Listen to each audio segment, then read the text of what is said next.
Hello and welcome, everyone. Welcome, welcome.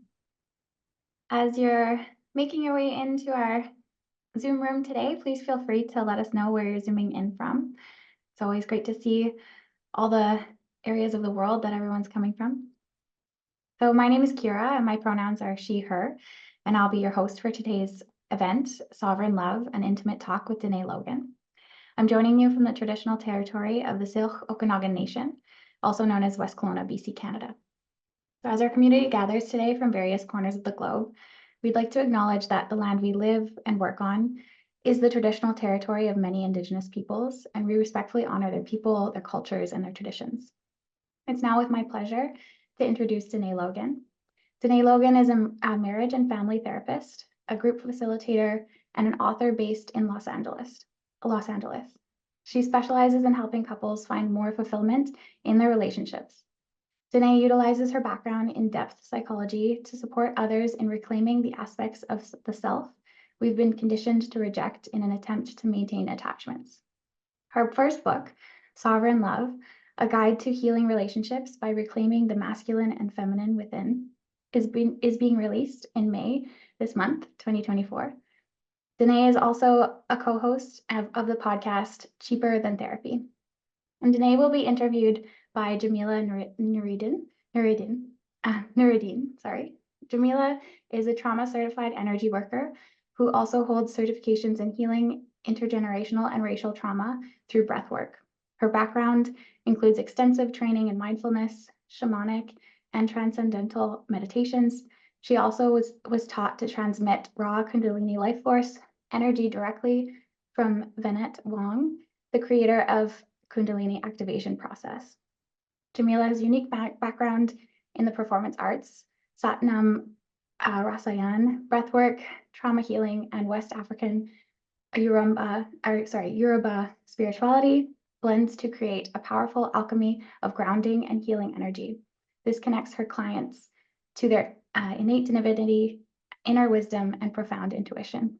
And that's with my pleasure to hand it over to Jamila and Dene. Love it. Thank you so much for that beautiful, beautiful welcome, Kira. And thank you, Liv, for working in the background with tech. And Dene, it's such an honor to be with you here today. I've had the pleasure of reading your book in advance, and oh my gosh, I can't tell you how many times I in a way wanted to throw it just because I could see myself. I felt really called out a few times reading your book. But it's something I'm so glad to bring to our community today and that people should definitely read as soon as they're able. And so, yeah, I'd love to just ask you a few questions about it today, and you can share some of your process of why you chose to write about this topic right now. Maybe that's a good first one to jump into.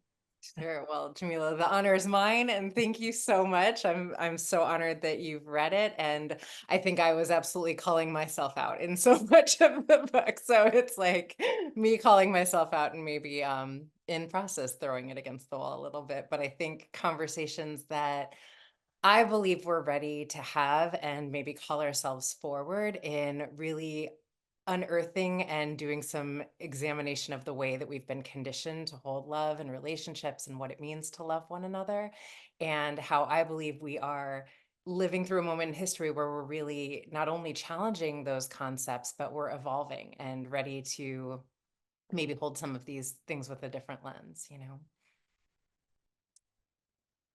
Absolutely. I feel that way as well. I particularly loved how you intertwined talking about masculine and feminine dynamics and their huge impact on our relationships. Can you expand on that a little bit right now? Sure. You know, I come from a background in depth psychology, which Kira was mentioning in that beautiful intro, and thank you for that, Kira. But you know, it's funny when I was writing the book, in depth psychology, which is really rooted in a lot of the concepts of Jungian psychology. Carl Jung talks a lot about, and you know, I sometimes I'll say like Jung was sort of the first person to introduce the idea that we all have masculine and feminine energetics. I don't really think that's true, but I think he was maybe the first to really name it and articulate in the context of the anima, which Jung described as the feminine aspects of someone who's gendered as male and the animus as the masculine aspects of someone who would be classified as gendered as female. Now, we have since come to understand those are really limiting binaries and not really true in the context of all of the complexity of what we are as humans. And so I sort of, when I was exploring how these polarities, these dualities show up in our relationships, and there's so many different ways to think about them. And what I've noticed is that like all of the relational models talk about these dualities. Most of them talk about them in a little bit of a different framework. They a lot of times talk about them as attachment, and that we all need something like, a formative experience of like a solid attachment, but we also need to move into the space of authenticity. Sometimes you'll hear people talk about it in terms of like something we're rooted in, a sense of stability, but we also need adventure. You can talk about these dualities in terms of like the ego, like our experience of being in this physical realm versus the soul, and the more ethereal, the more like spiritual knowing that is alive within all of us. And so I really grappled, like, do I want to talk about these energetics that I'm seeing play out, these dualities, these pushes and pull energetics that I'm seeing in all of our relationships playing out, but certainly in the couples work that I was doing. And I sort of said to myself, do I want to talk about them in the context of the way that Jungian psychology does with masculine and feminine energetics? Because there's a lot of history around the way that we talk about those labels, right? And there's ways that we can feel like they are putting us in a box, or they are minimizing, or they're just loaded. There can be like some traumatic experiences that we've had in the past based on these gender binaries. But where I eventually landed was that we are a society that for, like over 3,500 plus years has really disregarded, denigrated, held with contempt, really, all of the feminine aspects of ourselves. And that's regardless of gender, the feminine aspects that are alive within all of us were really taught to hold with contempt. And so I decided I'm not going to do that. I'm not going to not talk about these dynamics in terms of masculine and feminine, because I think when we don't talk about things, we can't heal what they have been up to this point. And in the same way that if someone says to me, Dene, I don't see color, so your experience as a Black woman is kind of irrelevant to me. I'm like, well, that really disregards so much of what my life experience has been up to this point. But, if we can't talk about it, we can't really transcend some of the limitations and ultimately come into a space of healing. So, sort of long explanation for why I decided to write about them in the terms of masculine and feminine energetics. And it, for me, becomes like a real reclaiming of the ways that we've been socialized around gender, but also what is possible in our relationships when we take a lot of personal responsibility for our own energy. 100%. I couldn't agree with you more. I feel like it's hard to talk about gender these days with just it, the more we learn and the more that we expand out of the binary, becomes difficult to talk about. Yin and yang, sometimes I try to throw that in. But I love what you just said about the feminine energy being suppressed in us all. How do you see that playing out in our interpersonal relationships or love relationships Mm. like that? Yeah, I love that question, Jamila. I think the modern feminist movement, as much as we are also unbelievably grateful for feminism, a lot of what was taught to all of us, and again, this is sort of regardless of gender, was to hold aspects of our feminine with contempt. And so, being a good feminist meant that I can do everything a man can do. I can work myself silly. I can come home, start the second shift with my kids, and doing all of the emotional labor of what that means to be a woman in society. And in so many ways, the feminine energetic is the energetic that is intuitive and trusts in life, and is able to receive and like go along with like the flow of life's natural unfolding.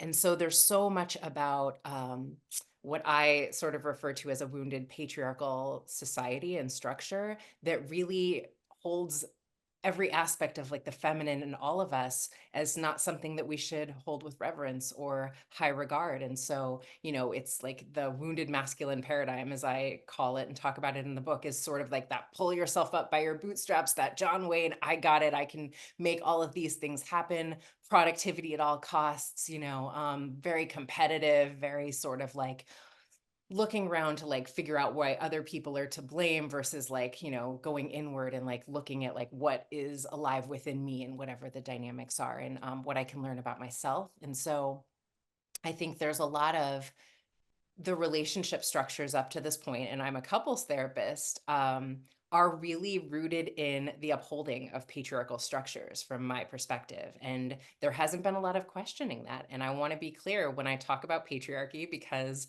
whenever I do, if it's on social media, wherever I say the word, even the word patriarchy can be loaded. But a lot of times that is because I think there's a real distortion or misunderstanding of what patriarchy is. And, someone whose work has really had a huge impact on me is feminist scholar Bell Hooks. And she talks a great deal about how men are some of the most oppressed and harmed by patriarchal structures, right? So when I say patriarchy, I'm not talking about men, I'm talking about systems of dominance. And so it's like another way that we can hold those binaries is sort of like dominant, submissive. And there has been like a dominance-based structure that has been at play forever. And if we go back, there's a way that like at the root of patriarchy, or like when patriarchy first came to fruition, there was ways that we had to sort of conceptualize nuclear family structures and how we were going to be relationally, that were really about, the oppression, the containment of women, and the like wild feminine essence of the energetic of the feminine. And the way that was done was often in a lot of like really harmful, traumatic ways. We harmed women. We like sent some really strong messaging about what would happen if you didn't join in on this nuclear family structure. Sometimes we burned women alive when they were unwilling to get married or unwilling to get remarried after they were widowed. And nobody's ever really talked about that in terms of like doing any sort of reckoning around how these structures of what like a normal family looks like, or what a like healthy relationship looks like. And we're still sort of operating in those paradigms without ever like questioning them. And what I find is there's this like generational trauma or pain point passed down to us, again, regardless of gender, in the ways that we are taught to interact with one another, and what I call the unspoken battle of the sexes that we see playing out in so many ways. And the same battle is alive in my same-sex couples a lot of times as well, because there's so many things that we've all been socialized in terms of like how we have to be according to gender, according to what is quote normal, that are really minimizing in terms of the way that we love one another. Wow, I couldn't agree more. I love so much what you were saying about how in this sort of patriarchal society, we can put a lot of emphasis on the other and external as far as where change needs to happen. And you were talking about how feminine energetics has this more internal view. And I just wanted to see if you could maybe expand on that a bit more of even maybe examples of how people can, who are maybe experiencing some tension in their relationship, how they can drop into that more and experience more relational fulfillment, perhaps Yeah. from that lens. Yeah. Yeah, I love that. So, as you just said, the feminine is the internal energetic, right? Like it's the space of going inward. So even like if you think about it, if we're talking about like gender binaries, the masculine is the external, right? Like even anatomically, the feminine is the internal, right? But if we think about that in terms of our emotional landscape, so much of what we are taught, and in Jungian psychology, they talk about this in terms of the individuation process. And the individuation process is something that Jung describes starting around 30 years old, and that the first half of our lives were really oriented toward the outside world.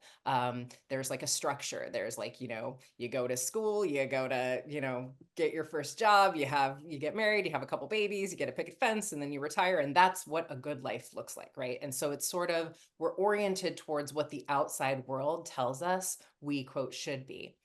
Now, in the individuation process, which normally would start around 30 but would continue for the rest of our life. It's sort of this like slow move inward, and that is like in the more feminine season of our life when we start to define ourselves for ourselves. And it's like, well, if whatever I've been taught by my parents to be truth about like who I should be and what I should want doesn't really feel true for me. I think so often with my clients right around that individuation process, which is around like 29 to 32. That's when everybody like comes in for therapy. And it's like, I've been working this job, I've been doing the thing, and I'm really struggling with a lot of anxiety or depression or like what's going on.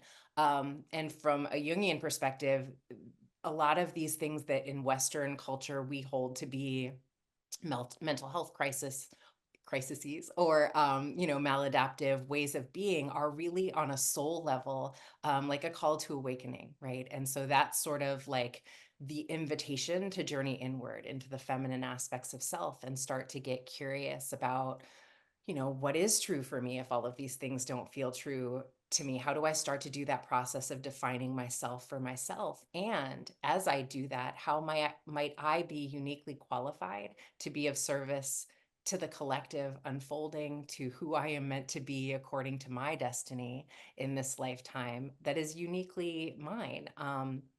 That if I'm just sort of following someone else's path, someone else's layout for what a good life is, I might miss out on. And what I started to realize is there's so much about the couples therapy modalities and different orientations that don't take into account the individuation process at all. Like it's very much we are these physical bodies and we're in the structure of what we have been taught to be, but we don't think about ourselves as souls and like what our souls came here to do and experience and really how we are able to serve with our unique gifts. And so if we really think about like if each of us in relationship and not just romantic relationships, if relationships in general, if we're able to tap into this process of going inward and being in the space of curiosity and really getting in touch with our imaginal space and our intuition and our ability to collaborate based on the people that the universe, I believe, will bring into our path at like different moments in time synchronistically, which is another Jungian concept. Then it starts to just be a really different experience of how we're moving through the world. And I believe it's an experience of living our lives rooted in like a deeper sense of trust that there's divine timing, that all of the things that we experience are always the curriculum of our life, supporting us in becoming who we have the potential to become. But it's a little bit different than the more attachment-based frameworks that most of us are conditioned to believe love and relationships should hold, and that like the most safe thing for us is just to like stay in the bunker together. And as long as we're here and we don't fail by this marriage ending or this relationship coming to an end, then that means we're living a good life. And a lot of times, I have found relationships can be an unbelievably convenient place to hide out from continuing to do our inner work and growth. And we can really sort of get to the end of our lives and say like, oof, did I really live or did I just do whatever I thought would keep me most safe? So to me, the feminine is like the unfolding of the inner world. It's the like really like being in that space of inquiry and challenging what we've been taught. I love that you describe it as wild too, like wild and energetic. Like it's this, it is. It's what gives us that zhuzh of life. And something else that I really love, you were kind of starting to touch on just now. In the book, you mentioned an integrated sense of self Mm. and how, we have all these different pieces of ourselves and how when we integrate it, that can become the most vital asset in our relationships. Can you talk about that a bit? Yeah. And, I think it's important to name that like this is integrative work. We're not sort of like, let's get rid of everything that is the masculine aspects of who we are. No, we need both. We need something that we are tethered to. We need something that is like, a lot of times you'll hear people speak about balance and integration and the fact that like we need roots and we need wings. We need the ability. And if we think about it in like in terms of what would be considered like maybe a healthy attachment, I often do this thing where I like describe attachment as you know, when anyone who's ever been around a toddler or had a toddler knows there's this moment for every child when they start walking, they'll do this thing. You'll notice if you have any toddlers in your life, they do this thing where they'll start to like walk away from whoever the parent or primary caregiver is, and they'll like look around and it's like, am I safe in the world? Am I okay? Now, if there's like a really anxious parent, they'd be like, oh God, and that kid gets some messaging really early on, the world is not safe, right? Um, if it's like an avoidant parent or like a parent who's just like not able to be present, they're on their phone or whatever, that child will look around and they'll like get the message that nobody's there. So they learn it's not safe to connect. It's not safe to look for other people to get support, right? But hopefully in an ideal world, most of us didn't get this most of the time, but like a parent would stand there and be like, you're okay. I'm right here. You can go out in the world and I'll be here when you get back, right? So I am that rooted space of attachment, and it is safe for you to explore and be free and come all or do all of the things that you came into this life to do. That's what you came for, and I support you in that. And my attachment is not sort of contingent on you being who I need you to be in the way that I need you to be for us to stay in a healthy attachment. So I'm saying all of that in the context of integration to understand that like our work has been a little bit off balanced from my perspective, in that we've put so much emphasis on how do we create secure attachments? How do we create maybe what I would say is like a false sense of safety, in that there's a structure that you know is not going to change. And then when it does change, we are so disconnected from our feminine that we're like floored by it. We feel so destabilized. We feel so betrayed when a marriage ends, or when whatever the rules of life, you know, have changed. You know, maybe there's a global pandemic or whatever, and we have no sense of how to grapple with uncertainty. And to me, the feminine is the uncertainty. The feminine is the trust in there's a greater unfolding of all of this, but I don't know what it is, but I trust that it's going to be okay. And I believe we're a society that's really lost our connection to meaning, and like the deeper meaning of like why we're here and what the larger I am that I am is. And so, you know, without that, to give us that sense of like, that's the thing that I believe we are meant to be rooted in and tethered to. But without that, we're really living in sort of a disembodied space, just, you know, on these phones, or like going through the motions of our lives, really struggling with a lot of the mental health struggles that we have. But I believe it's because we have never really been taught what it looks like to be an integrated sense of self, you know? Wow. When you were saying, it almost brought my eyes got a little misty when you were talking about the being able to stay rooted, being able to be that rooted support even for ourselves, even if we didn't get that in childhood, even if we got the, more anxious or that I'm not there, that we can still be that for ourselves. And you mentioned something earlier about relationships sometimes being a place where people can hide out from their own potential, their own greatness. And I think I made an audible sound when you said that, because I was like, oh my goodness. And I'm sure I see a lot of people nodding right now. So can you speak more to if you feel like you are somebody who has been hiding out in this method, what are some actions you can take to write that, to come into one's own self a bit? Oh my gosh, you ask the best questions, Jamila. I love that. I think, what do I do when I read, because you're right. I ran a singlehood group or an unpartnered process group for a while, and so many people would come into the group, and like the most common sentiment was, I've come out of a relationship and I realized like I lost myself. Like I have no idea who I am outside of the context of this relationship. And something started to occur to me that like, are we really thriving if the minute a relationship is gone, I feel like I wasn't a me in this. I was just sort of going through the motions or doing whatever I needed to do to maintain that attachment. And it's a very common thing, because I think there's a lot about our society that really raises us to have like a lot of codependency in the way that we interact with one another. And so to your question, I think it becomes like challenging ourselves to do the difficult things and titrate into it. Like we don't want to like, you know, jump into the things. Like I wouldn't say if you've been in really codependent dynamics or really sort of, I don't know where I begin and my partner ends, like maybe don't go for like a month to Europe by yourself right from the jump. That might feel like a little bit overwhelming, but you can start to titrate into little bits of things that feel like I'm rediscovering myself. You know, I was married for 12 years, and I think a lot of what I speak to in the work that I do with couples came from like my own experience of realizing some of these things about myself. And when my marriage ended, I remember just being like, who was I before everyone started like giving me a conceptualization of who I needed to be? Like, what did I love? What did that look like? And I often say, like, we have to go back for that little girl or that little boy, like whoever the little person was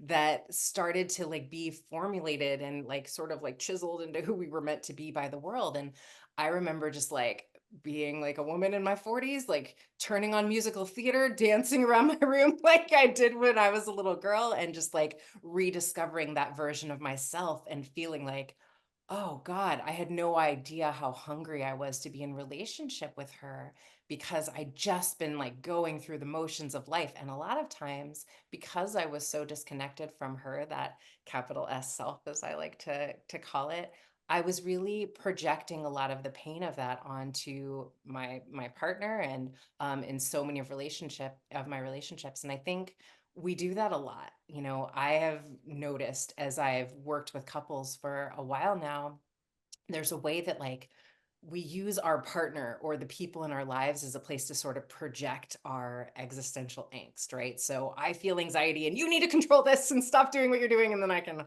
right?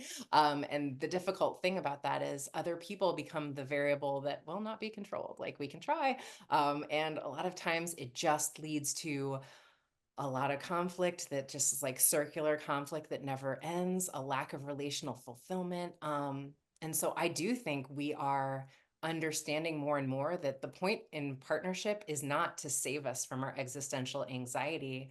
I like to say, like, an interdependent way of being in partnership is, I can't fix this, but I can go through it with you. I'm here, right? I'm here by your side. We're walking this path together, but it is not my work nor my job to save you from the stuff of life. That's what we both came here to explore and to grow through. And I think the best thing that we can do in our relationships is maintain that sense of a self. So it might be like, you know, if I want to do this thing and my partner doesn't do it, or doesn't want to do it, excuse me, like they don't want to go, can I go by myself? If normally I don't go and do social events without my partner, right? And can I get in the curious inquiry around what it means? Like if people are like, where's your partner? Am I telling myself a story that means there's something, quote, wrong with us? If I am a little bit more introverted, I am, and I'm out in the world and that feels overwhelming without my partner, can I like stay with myself through like the sensations that come up? And it's learning how to regulate our own nervous system. And it's not from the space of like suppressing whatever we're feeling, it's that space of being in relationship with it, right? So something that I've come to understand about relationships is so much of what we talk about when we talk about co-regulation is we talk about like another person. But again, another adult becomes the variable that is really difficult for us to know I can count on for my co-regulation forever. Like if I have a kiddo, yes, it is my job to like show up and be that healthy, you know, object for them to co-regulate with. But another adult may not always be able to be that for us, but we can co-regulate with a community of people. We can co-regulate with Mother Nature. When one of my clients is having, you know, debilitating anxiety or overwhelmed, I'll often say, like, do me a favor, take off your shoes. If you have some grass, go walk outside for a minute and just give yourself a moment to be in that co-regulatory space with nature and notice how you feel and text me when you're done, right? And they always feel better. It's like we've just been taught like another person needs to be this source of everything, you know, my confidant, my travel buddy, my erotic other, my, you know, my therapist, like my one person should be everything. And what I have found is it's leading to an incredible lack of relational fulfillment because it's too much. One person can't possibly be that for us, but we can cultivate tools to give some of that to ourselves so that we can show up a little bit more presently for one another, you know? Wow, you just said a whole word. I'm definitely going to go back and rewatch this and listen to that exact what you just said. You just said so many things that were so beautiful and so true. And thank you for the nod to ecotherapy and just realizing how much we have outside of just the one relationship. I really love when you were talking about how we can project a lot of our own existential dread onto our partners, and then also demand too much of them. What other common struggles for couples have you seen in all your, your years of working with couples? Mm. What's another really common struggle that you can maybe share with us?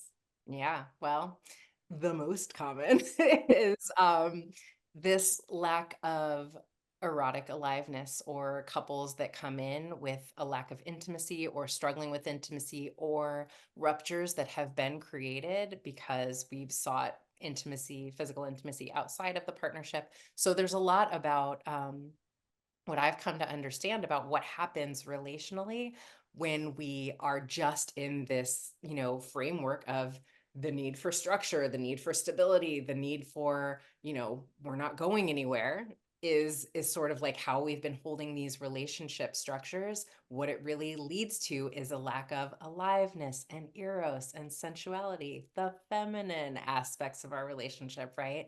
And so it's been really out of balance. And there's all of these ways that we're really like outsourcing some of the things that we would have hopefully in an ideal world, again, gotten from that primary attachment figure, from that parental figure, and sort of the unsexy thing about partnerships, but it is true of the way that we've been holding them is there's really an expectation that this person will sort of come and step in where my parent left off, and they will be the perfect parent that I didn't have. Not only is that not possible for someone to do or be, it really is not that hot over time. Like it leads to a lack of that eros, that like draw towards one another, right? And so I have ways that like I really believe it's important to hold our partner as if they don't belong to you. And this is sort of circling back to what we were talking about in terms of the roots of patriarchy. There's a lot of what I've come to see as like an ownership template that Mhm. we've been holding love and relationships. And that means that like once you're my person, you're my partner, you belong to me, right? You're mine. And now I talk about in the book a little bit, like think about the things that you own in your life. Like when you first get, like, let's say you got a new cup, right? Like, look at this cup. It's amazing. I'm so excited. I own it. It's mine now. It's beautiful. And after a while, I will put it down somewhere. And yes, I might love it, but like I start to get used to it being there, and I start to take for granted it's my cup. It should like keep my coffee hot the way it always have. It should like be the object that fulfills its role, but I'm not in awe and like the wonder and like, look at this cup. After a while, it's been there. I'm used to it, right? And that's what starts to happen in our relationships. And, what's tricky is like when we think about what actually creates a sense of desire in our relationships, it's three things. There's a psychological distance, a sense of otherness, and like this erotic unknown energy. And so we're most attracted to our partners when they're mysterious, or when we've been apart for a while, when I'm surprised by them, or they're like really like in their power doing their thing. Like if you were doing something in like your role in life and your partner never saw you do that, they'd be like, oh God, that's pretty amazing watching you do that, if they'd never seen you do it. Or also when I witness them through the eyes of someone else who's attracted to them. And these are the things that it's like, we're not allowed to talk about that. That's like, we can't think that, we can't feel that. They are the truths of what actually evokes some of those feelings within us. But we've been taught that, again, those are feminine elements of the self, and the wild, untamed, unknown feminine aspects of ourselves we're really taught to fear, or excuse me, taught to fear and feel like we got to contain. We got to put a structure on that and make sure that we don't keep, all of this wild erotic energy out there where it could, I don't know what it could do. It could do all kinds of things that could be problematic to a patriarchal structure, but it's not without a cost, right? And the difficult thing, if we're going to speak about it in a genderized way for a long time, there's been things about the ways that that plays out that we're not honest about, right? Like that there's a way that we've held women with a scarlet letter if they step out of a relationship or if they have an affair, but that's not necessarily societally the same truth that we hold when men do it, right? Like, and so there's all of these ways that like we don't talk about certain aspects of relationships really.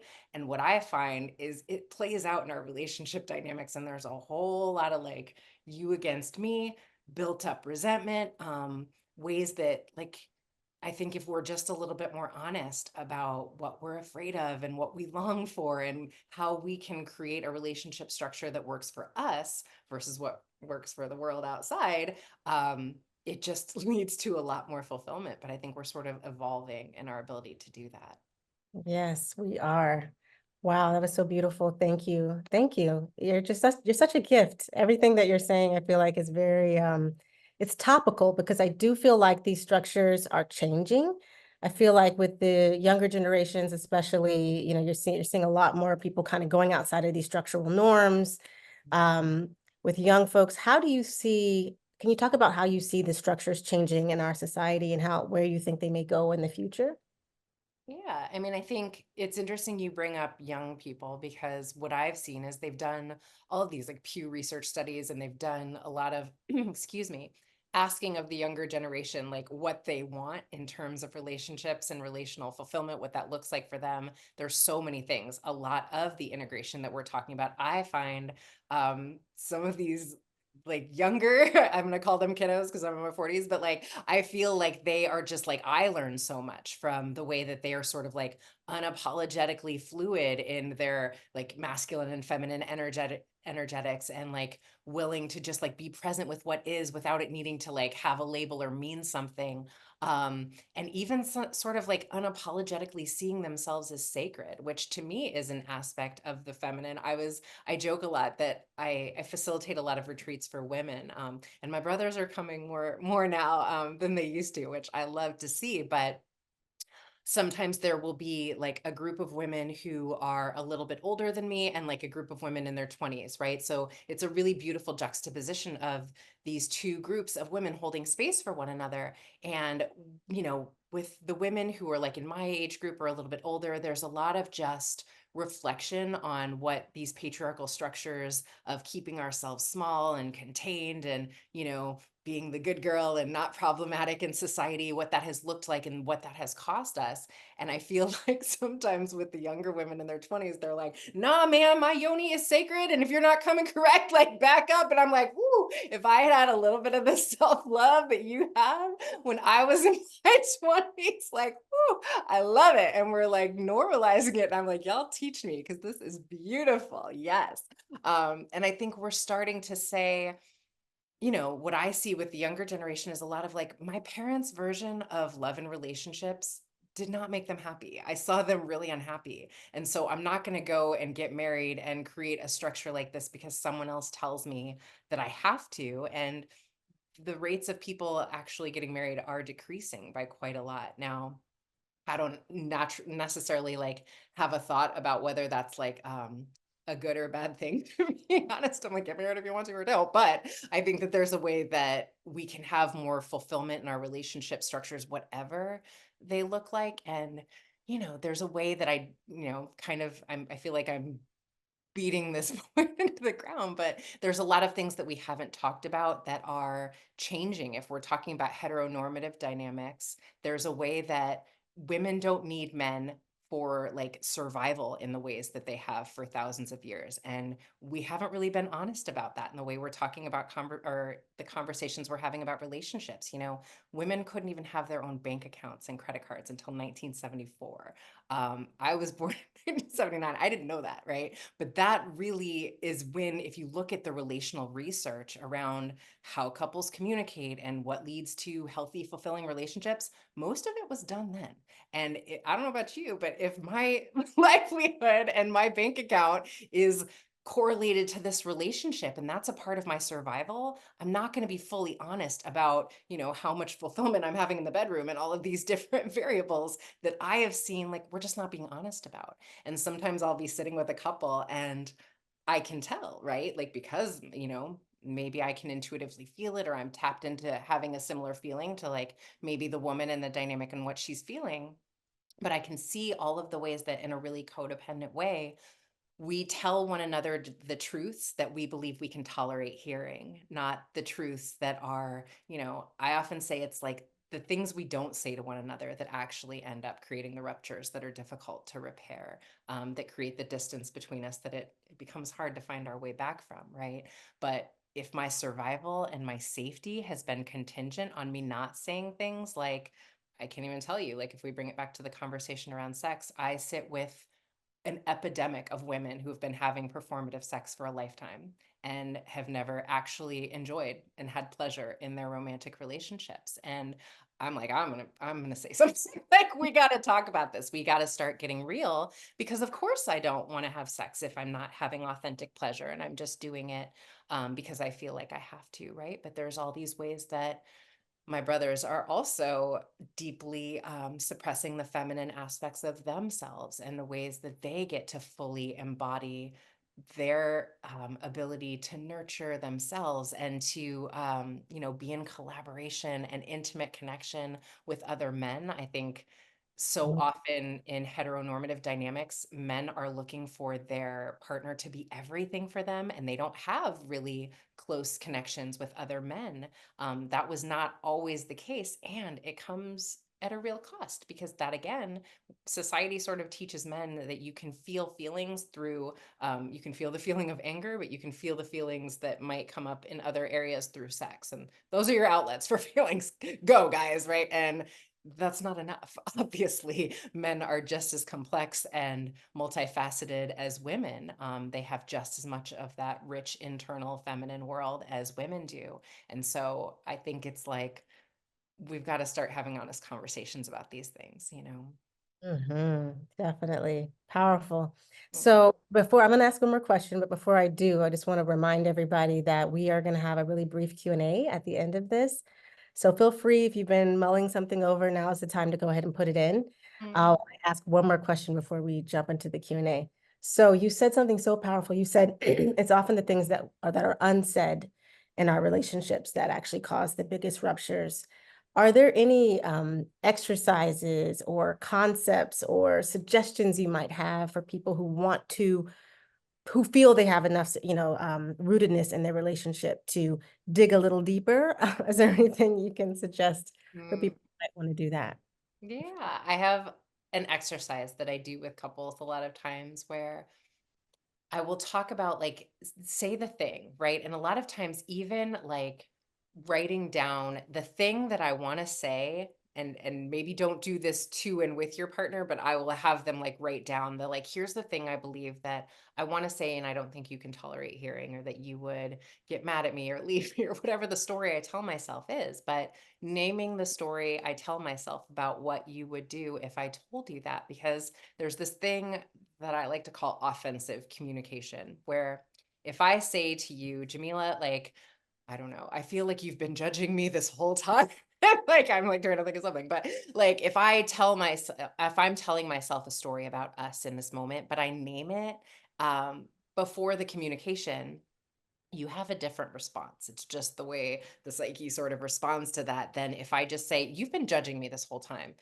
And you're like, no, what? I've been like completely open. I've just been asking you questions. You will defend yourself, right? But if I say, I've been telling myself a story about how you've been feeling about me, and I'm scared to tell you because I want you to like me and I don't want you to judge me, then all of a sudden you're gonna soften a little bit, and you're not gonna feel attacked, because it becomes like, that's a story Dene's telling herself. Like, that really doesn't have a lot to do with me. But also it gives you a little bit of like, that wasn't the story I was telling myself, but if it was, you would have a little bit more of an insight into my internal world, and it would build some intimacy between us, because you'd be like, oh God, I didn't know that Dene's been sitting here this whole time, sort of afraid that I was judging her, whatever the thing is. But I think a lot of times we're just naturally in that space of needing to defend ourselves when we're attempting to communicate with our partners. Whereas if we say, like, here's the thing I want to say or would say, but here's the fear I have around saying it, and we name that part first, then all of a sudden it sort of diffuses some of the energy that could come up. That's brilliant, genius. I'm excited to try it. And I see we have a lot of love here, some questions. And William, I see your hand up. I will definitely get to you too. Let me check here. So if any of Nahua, I hope I'm pronouncing your name correctly. If you want to ask your question live, you're welcome to raise your digital hand as well. Same with you, Kaylin. Feel free, and we'll start actually with a live question. I'll go ahead and unmute William, and you can ask your question live. My question is more on my fiance actually. Okay. If someone doesn't talk to you most of the time, like more than hours, how do you deal with a situation? Oh, well, again, I love that, right? Because a lot of what we were talking about before in terms of the anxious energy that comes up in our relationships, we've really been conditioned to feel like this is my partner's job to solve this, right? And what I find is that becomes the like, if I need my partner to sort of what I call like cork that hole in my bucket of anxiety, it becomes like a bottomless cup of like need, right? And so my work is first to do the inquiry around that for myself. And in the book, I talk about like that becomes like I become my own masculine containment. I get in the space of like doing the inquiry. What's the story I'm telling myself? What else could be true? Like I journal, I drop into my toolkit, whatever my tools are that I use to stay with myself first. So I tend to me first. I contain me first. Then I go to my partner and I do a little bit of what Jamila and I were just exploring. Like, here's the story I'm telling myself. You disappear for a day. I tell myself stories about what that means. And then if I have a request, it becomes, and I like to shift a little bit around or away, excuse me. I like to shift away a little bit from the like my needs getting met conversation to the space of this is a request that I have. Would you be open to meeting me in that? Because a lot of times what we're not asking for is consent from our partner. And if we sort of shift our idea of partnership away from this ownership template that I'm talking about, that person can meet me there or not. But whether or not we're aligned and where they're willing to meet me is information. It's information I need to have, but they do get to be an autonomous self. So, a lot of times, and what's interesting about what you're saying is I find another one of these dualities is someone who wants to repair quickly almost always finds someone who needs some space a little bit longer. It's just like the person that we're drawn to. I don't know why we do this, but it's what we do naturally. And so it becomes, this feels really flooding for me. Would you be willing, if you need some space, to like name that for me and maybe give me an idea of when we can reconnect, right? So I need some space. I'll reconnect with you in 24 hours. But then if I was working with that couple, I'd say, but then you got to come back in 24 hours and check with your partner because it's only fair. Yeah. Okay, I've tried to confront why you are not talking to me most of the time. And she told me, okay, she don't have news to tell me. She don't know what to tell me. Yeah. You know. I think there's something important even in the language that we use, right? Like you said, confront. And I think there's a way that like these relational dynamics become invitations when we say, Yes. having this person in my life is a gift that I'm not promised, right? So how would I talk to her in an like invitation sense? Like, here's the story I'm telling myself, but that like if she doesn't feel open to that, then that's information for you. But she gets to be an autonomous self. And that may mean that like maybe we are or are not aligned in this moment. I hope that helps. And thank you, William, Because so much for these. William, really quick, thank you on so much. myself But I sometimes just also, I just want to on remind you, because we can't keep going on into your question. We have other questions we have to get to because it's other people with their hands raised. But thank you so much for raising these questions. And just a reminder for everyone else too, the more, try to keep your questions a little bit more general so everyone can benefit from them. But even sometimes when we get a little bit into it, it's always, gems in there as well. So thank you so much for your vulnerability and openness, William. And I see Greg, I see you message me as well. Feel free to raise your digital hand if you have a question. And I see, I hope I don't mispronounce your name, Faria. I can go ahead and unmute you, and then Kaylin will get your question next. Thank you. Yeah, Faria. Yeah, thanks, Dene. I'm really appreciating you and your message, and just being a woman of color, I just feel more resonant with that message. Like I can take it in easier. Really appreciate that. My question is about money. I think in the past, like men have had the provider role and they knew what they were doing, and they would do it, and the woman could take care of the children and the house and whatever. And now it's a little bit more confusing. And I think there's like good things about that for women to feel independent, but I wonder what your thoughts are around, because it feels also that women are feeling like burdened and maybe not able to really relax into their feminine nature because of that, the money thing. So yeah, anything just like in this new modern age, how we can see money or interact with it or relate to it in a male-female dynamic. Yeah, I love this, and I love it because to me, and some of the way that I talk about masculine and feminine energetics are a little bit different than some of the ways I hear people in the sphere of like social media and places talking about it, in that I don't believe that they're fixed states. I believe that we will have these energetics that are alive for us in different contexts for different reasons. Now, am I saying it right? Say your name one more time for me? Oh, that's good. Faria. Faria. Like I was making it more complicated. Beautiful name. I was making it more complicated than I needed to. So Faria, in terms of the question that I hear you asking, what I really love to normalize for couples is that so much of these gender constructs have been limiting for certain for certain reasons. And this is like the and that I think like we got to get more comfortable with like multiple truths being alive at the same time. Now I'm a core feminine woman who, identifies as like a heterosexual woman for the most part. And I'm saying that to say there are things that are arousing to me as a core feminine woman when I am in the space of being held, contained by a man who is a core masculine man. There are ways that like society has made that not okay to be a truth that is a truth. One of my friends who actually, well, it doesn't matter, but one of my friends was saying like there are truths about like what magnetizes that can be okay for us to speak to, and they're alive. They're not fixed. They can change. That might be how I feel right now, may not be how I feel a year from now. I might fall in love with someone and that's not the case, right? And so I think it's like, can we explore what is alive in these energetics right now in a radically honest way? Like, what is arousal? Why is that arousing? What else could be true about what's arousing? Now, when we think about it in the context of money, I think for so long there have been limitations on women, but certainly of men as well, because the protect, provide, and procreate role that men are taught is like their purpose in life is limiting. I think that there's a way that as we're starting to say, like, I don't want to be controlled by money. And that's like, this is one of those uncomfortable truths we were talking about. If you hold the keys to our finances, there's power in that. There's power dynamics that have to be spoken and acknowledged.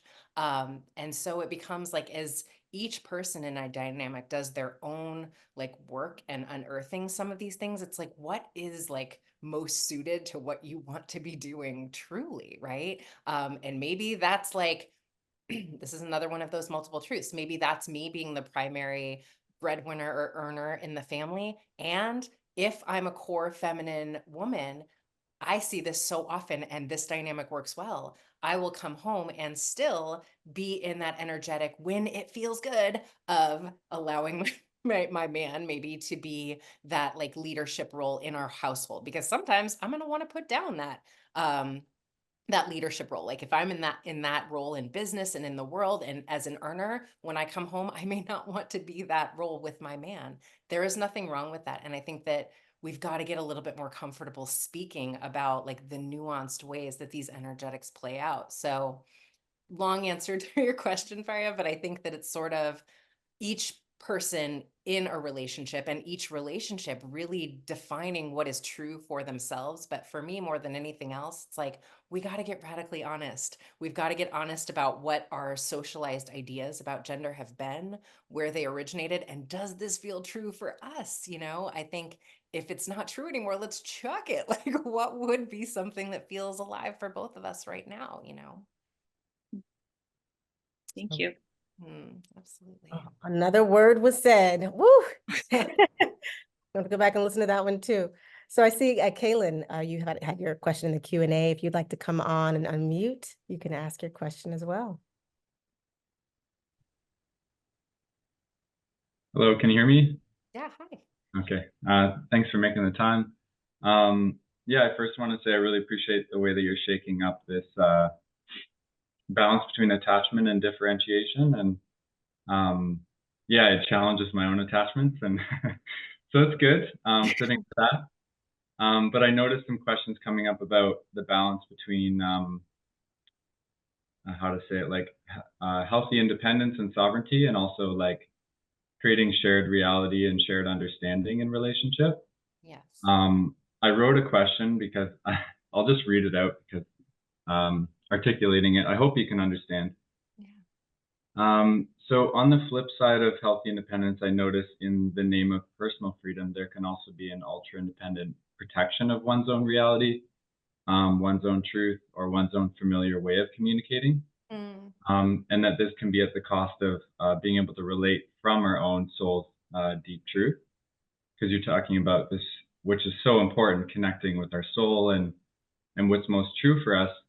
I noticed for myself as sort of, I don't know, my friends call me a deep person, that sometimes the more deep I go into myself, the more disconnected I can feel from the people around me.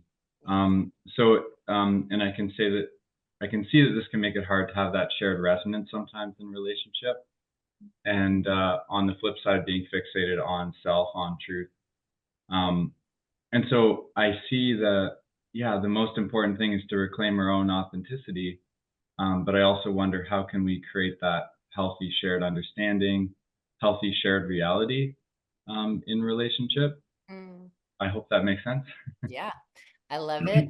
And I feel like, you know, you're a kismet, like shared soul in the way that you're describing that. That makes a lot of sense to me. And, you know, what I love to say is I think we need to do less across the board. I can say that as someone who tends to, you know, be introspective in the way that you're describing and maybe would have identified as a more avoidant, energetic most of my life, and a lot of times pathologizing myself for the way that I experienced the world that was different in, you know, maybe like a more introverted, like thoughtful way than what society deemed as like what I should be, right?